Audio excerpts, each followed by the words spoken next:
Hi everyone, so today we're just doing a melt and pour soap, and this is going to be the marshmallow. We don't need the roses that I've got here, because all I'm going to do is cut some very thin slices of melt and pour, white melt and pour soap.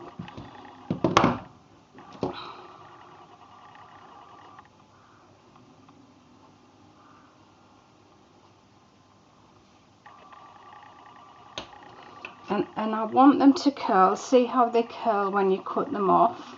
I want them to curl like that when I cut them off. And they seem to do that naturally if you cut them thin enough. Obviously you don't want them too thin, because when you pour the clear melt and pour onto it, you don't want it to melt the embed.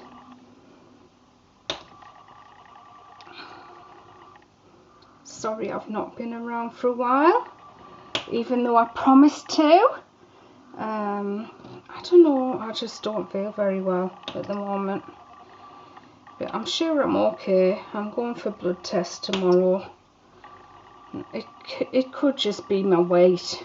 Yeah, I put that much weight on since I had my gallbladder out. It could just be that. But we'll see.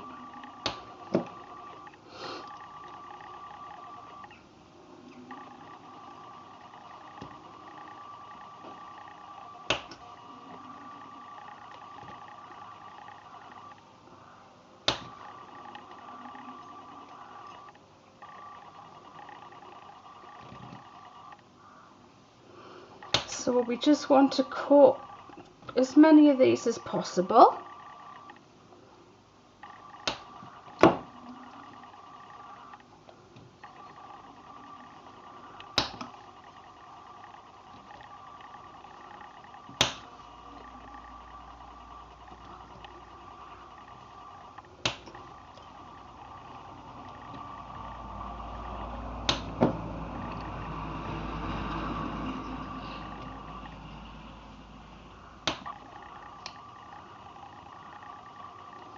You see that one's a little bit too thick, so it's harder to curl round.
I might just have enough there, because I'm only going to make one, well, it's two loaves actually, but my mold's that long that if you cut it in half, that counts as one loaf.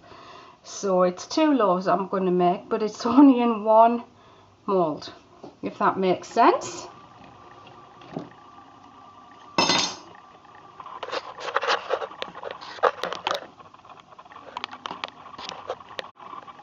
Okay, so the next part is I'm going to make some flowers. Now in a future video I'll actually show you how to make silicone molds like these, but it's not for today. And so what we need for this is some mixed titanium dioxide, and we're just going to pour that into some clear melt and pour. And I like quite a lot of white in this one, so we also need a teeny drop of red, because I want these to be very pale pink. I'm literally going to put 2 drops in there for a start, and then I'm going to mix it up with a whisk and see what colour we've got. And it's not pink enough. Definitely need a few more than 2 drops. So I'm going to try 5 drops. 1, 2, 3, 4, 5. I still don't think that'll be enough, but it's better to put a little bit in than too much if you want pale.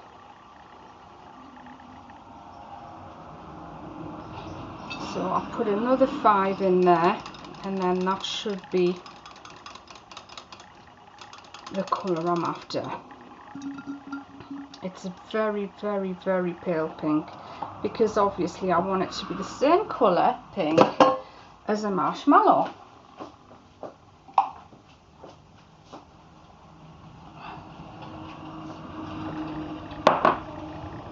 And we're just going to line the moulds up and fill those.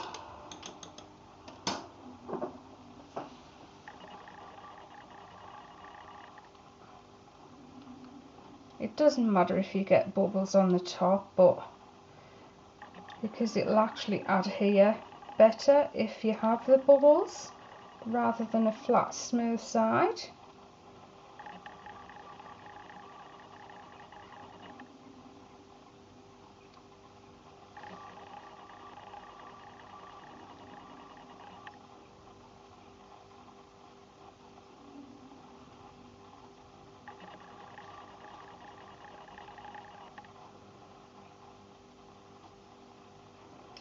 I tend to find these small Pyrex jugs are absolutely brilliant for pouring a delicate amount of soap, whether it's melt and pour or cold process.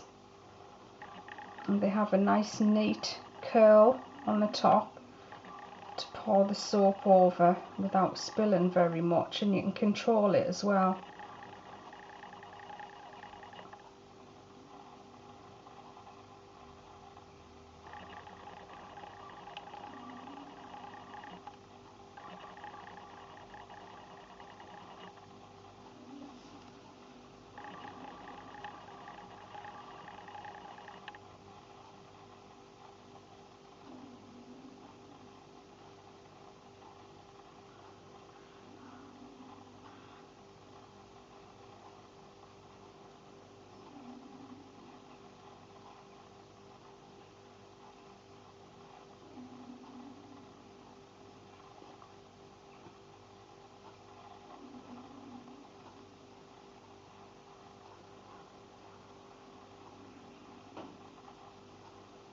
So we've got 42 pink roses there.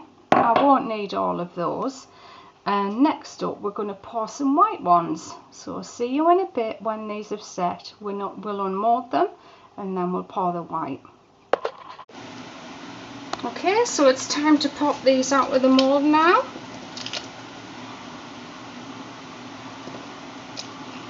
And they're just a lovely, well, that's got purple on. You know why? Because I didn't scrape the colour out of there that I'd used before.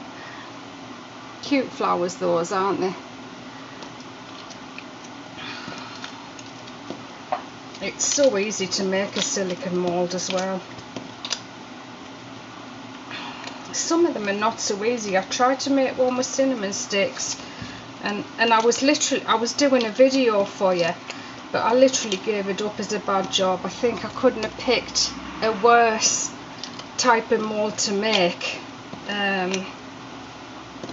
because all the sticks are bent and they're not flat, and obviously they're all different thicknesses, so I just gave up on that one, but I promise I will do one for you very soon. And I'll show you where to get the silicone from as well, and the type of silicone you need. And I really find the softer the better, because just unmoulding them is so much easier when the silicone's nice and soft. So now we are going to do the white.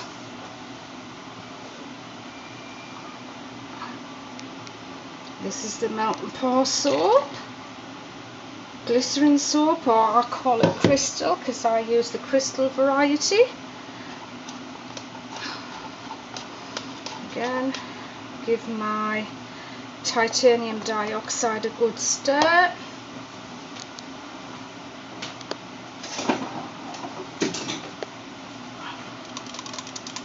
And whisk it up a bit to make sure all the TD's mixed in well. I'm just wondering where my what do you call it's gone. This is what I'm looking for, rubbing alcohol. Now this is a question I've been asked a million times, not literally a million times. People ask me what is rubbing alcohol, because when you go looking for it as rubbing alcohol, it's not easy to find. So the actual name of it is isopropyl alcohol. That's the type of alcohol you need for rubbing alcohol and spraying your embeds and for doing layers in Melt and Pour soap. And as you see, it takes all the bubbles off the top. So we're just going to pour these out.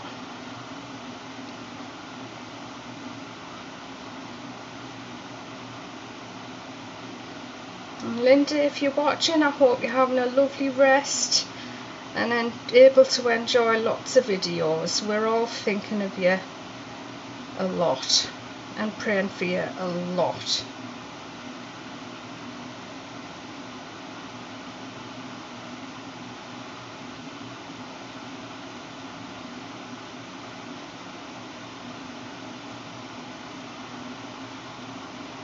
You are literally the sweetest lady we all know in our community. You're the most supportive, the most gracious.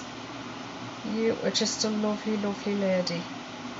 And I don't know anyone like you, Linda, because you have done every single technique known to man. Every technique, every recipe, everything. You know far more about soaping than I do. And we all love you very, very much. And that's what's wonderful about our community.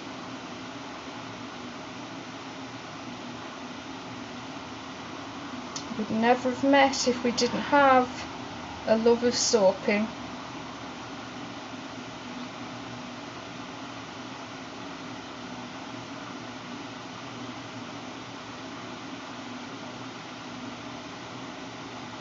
And there you go. So we're just going to let these set.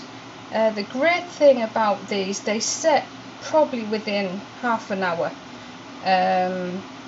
If they're on a cold granite surface like this, they set even faster than they would set if they were on wood. So yeah, Melt and Pour soap's good on granite worktops, unlike cold process. So that's those, and we'll be back in a tick. Okay, so now we are ready to make the bulk of the soap, and I'm going to pour in about 1.6 kilos. Trying not to get that skin in there. Yeah, it would go in, wouldn't it?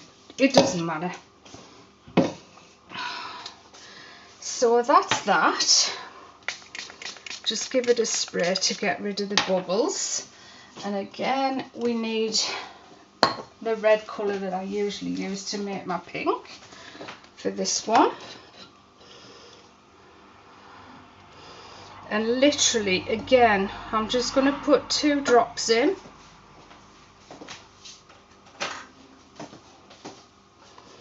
Give it a stir, because when it's clear like this, it doesn't take as much colour to get the desired effect. So that's five drops in there.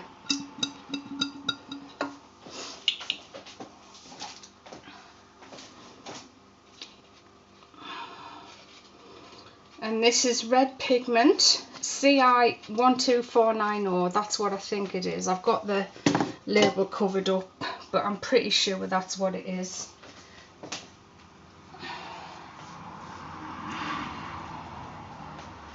And then I need my marshmallow fragrance, which is a triple blend of 3 fragrances.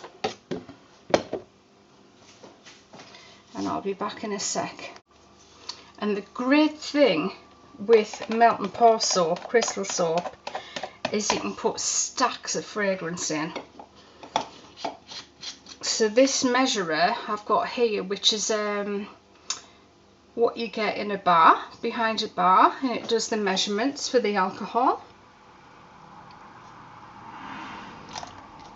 I'm going to put about 70 in there. Because marshmallow is not a very strong fragrance, and it's never going to be strong marshmallow. Where you get the opposite end of the scale with your lemon and your cinnamon is always going to be powerful.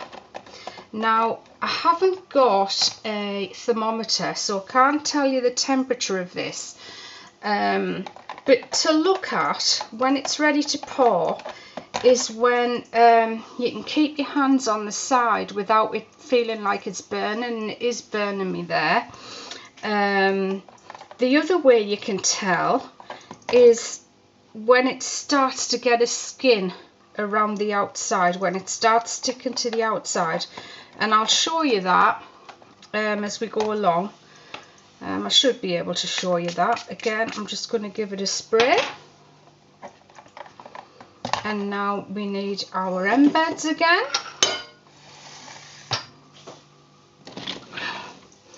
I've made far too many here, but so we need to give those a spray as well. You know, it's not imperative that you spray. You don't have to spray these because they will stick to the soap that you're going to pour on. It's all about temperature, not being too hot. If it's too hot, obviously it's going to melt the embeds inside, and then you'll just end up with a muddy mess for a soap. And I've done it a million times. Not a million, but 100.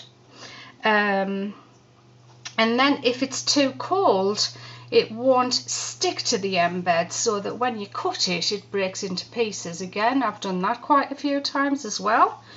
I wish I had a thermometer so I could tell you what the temperature will be when I pour it. I did buy one, but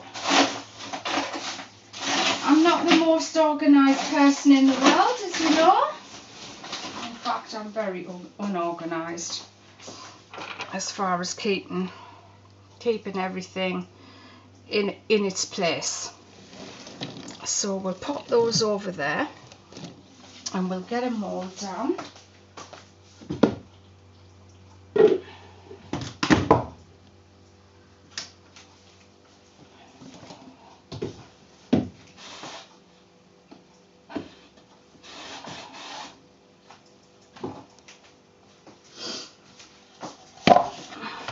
So we're going to go with this long mould here. Now with the very flimsy, these silicone liners from Brambleberry, but they are very good, but the only problem with them is they do flop in like that. So what you can do is get your knife, dip it in your soap, and then put some of the soap onto the side of your mould like this, and then it should stick to the side. It doesn't have to be perfect.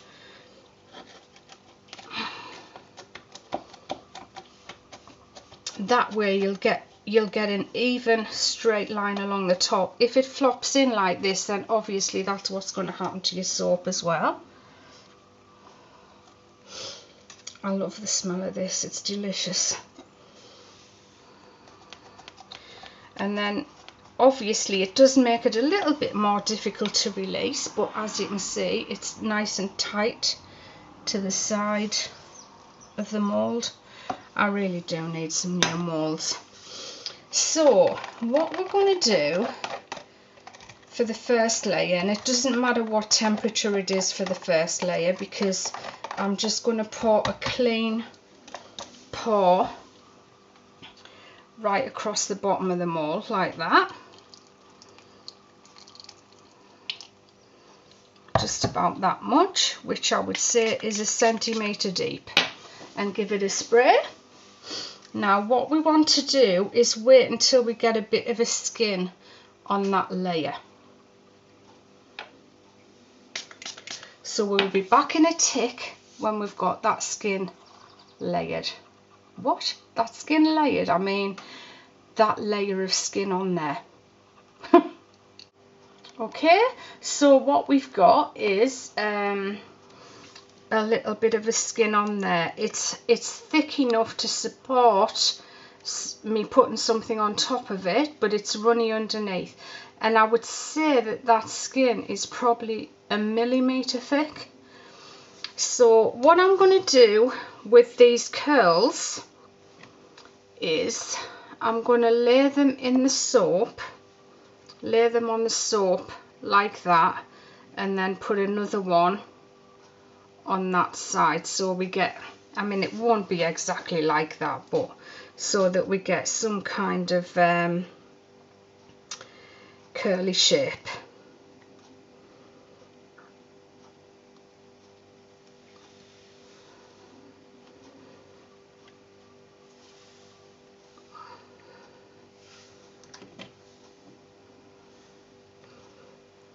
And we're just going to do that all the way down the length of the soap.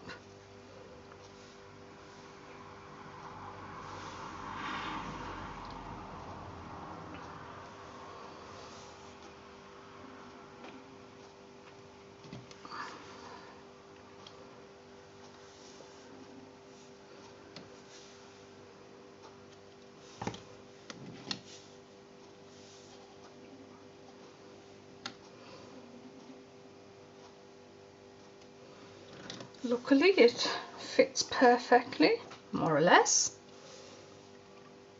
and then we'll just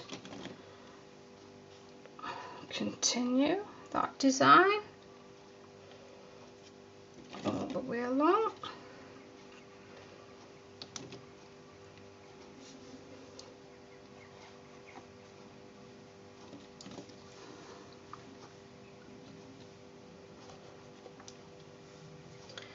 And now it's time to pour that second layer on, and it's exactly where you can see it's just got a skin, a thin skin. That is the perfect temperature. Again, feel the side, you can keep it on without it feeling like it's burning you. And do you know, it could be like 90 degrees if I was guessing. I could be way off, but and so we'll just pour the next layer.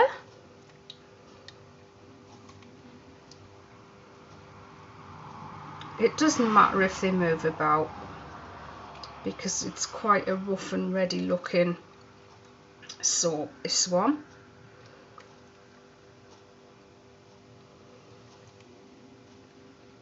And again, we'll just leave that to get a skin on it.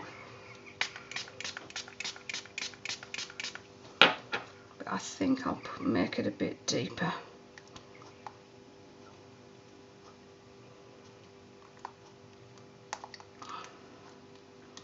So I put 1.6 kilos in there, and you can see that it's empty. Give it a spray again. I think it's going to take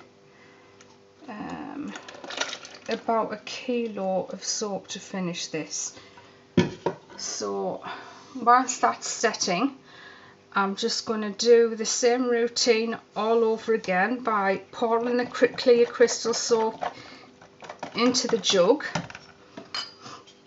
Put 5 drops of the colour in. Put 50 ml of the fragrance in.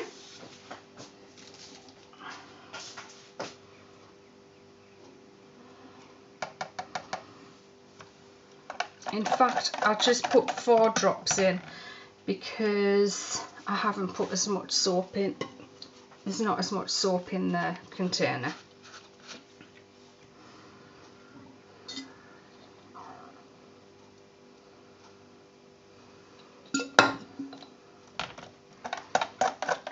I must have put about 10 in the last one.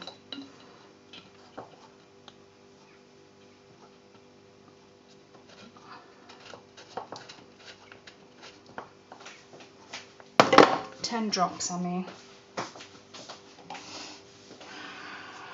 So I'll be back in a tick when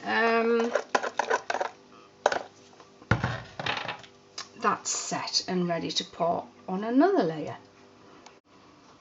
Okay, so here we are, ready for that next layer.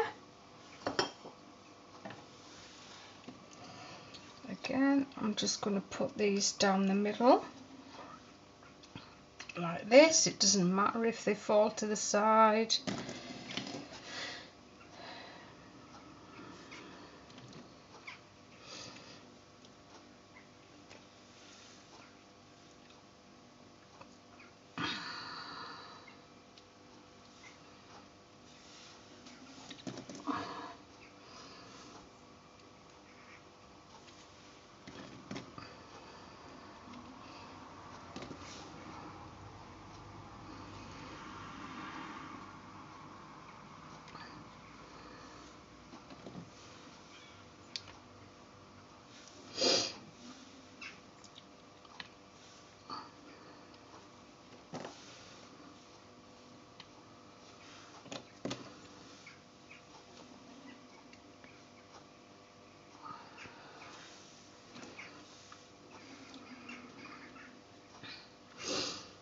Now, a lot of you may not know that I haven't, although I've been doing this nearly 10 years now, I haven't always done cold process soap.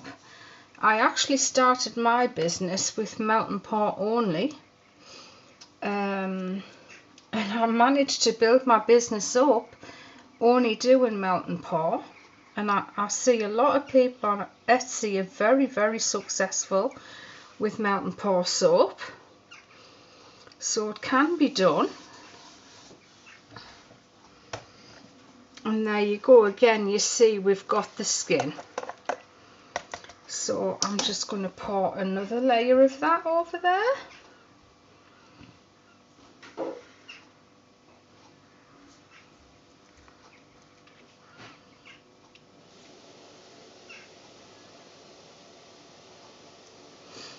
And I'm going to leave that again to get another skin on. And then I'm going to lay the flowers on there. But what I'll do this time is I'll heat this up a bit more so that it's very warm but not boiling hot, warmer than the temperature it is now, so that it properly sticks the flowers onto the top of the soap. I'll see you in a minute.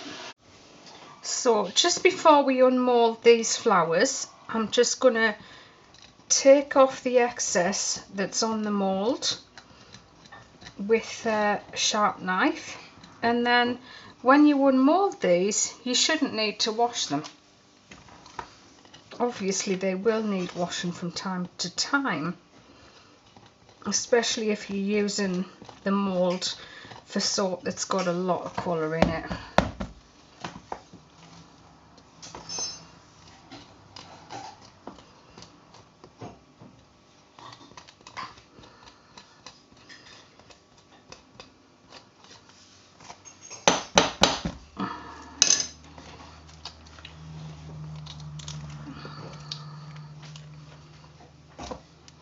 And that's the white rose.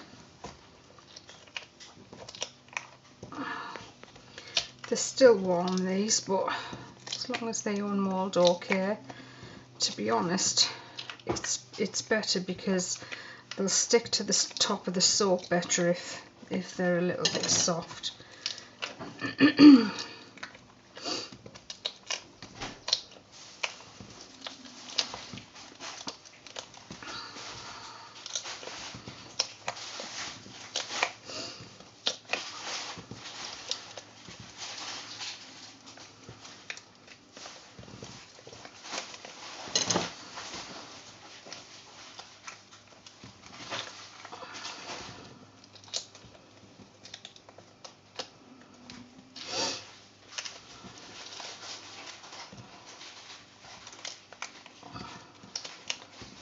And a lot of the older soapers probably wondering why I'm showing everybody how to do this.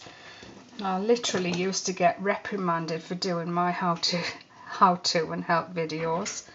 But I just think like everything's been given away now. You know, in the olden days, years gone by, we kept all of our secrets to ourselves. We learned everything by ourselves. There was no help online, there was no videos, nothing, just a few books. That's all there was around. But I think like practically everything's been given away, every secret's been shown. And I thought I might as well start doing that myself. So, but just add as much extra information in as I possibly can, like doing the business side, doing bath bombs, doing creams, doing everything that's going to help you build your business. Okay, so we'll be back in a minute to do the topping. So here we are. We've got a nice skin. This one's probably about 2 centimeters. So all we're going to do is we're going to lie the roses down here like this.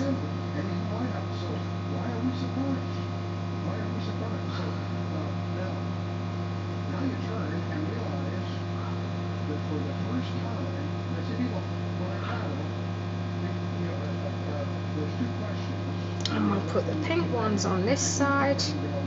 Do we put them closer together or to the edge? And you can probably hear the microwave in the background. That's the soap melting and heating up right now. As I said, I'm going to heat that up because we've got a thicker skin on this layer, and plus I really need these soaps to stick properly to the top of the soap. I don't want them to peel off when I cut into them. So that's them all laid out and ready to go.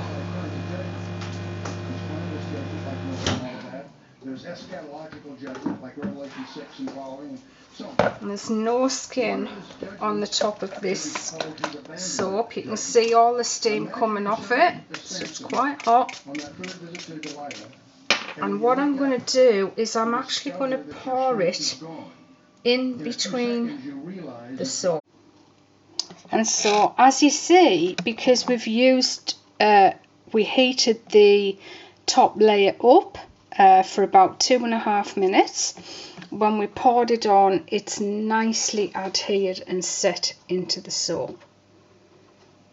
So we're just going to cut this in half, and half of it is going out to someone.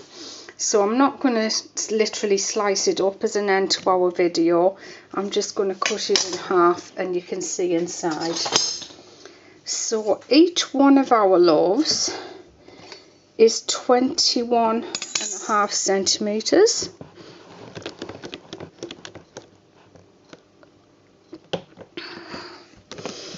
The melting pour that I use, which is the crystal, is nice and hard, so it lasts longer than the Clarinol soap base. And there you go. That's our cut loaf. all ready to go. So you're welcome to use this idea if you wanna. Alright, I'll see you very soon. Thanks for watching everyone. Bye bye for now.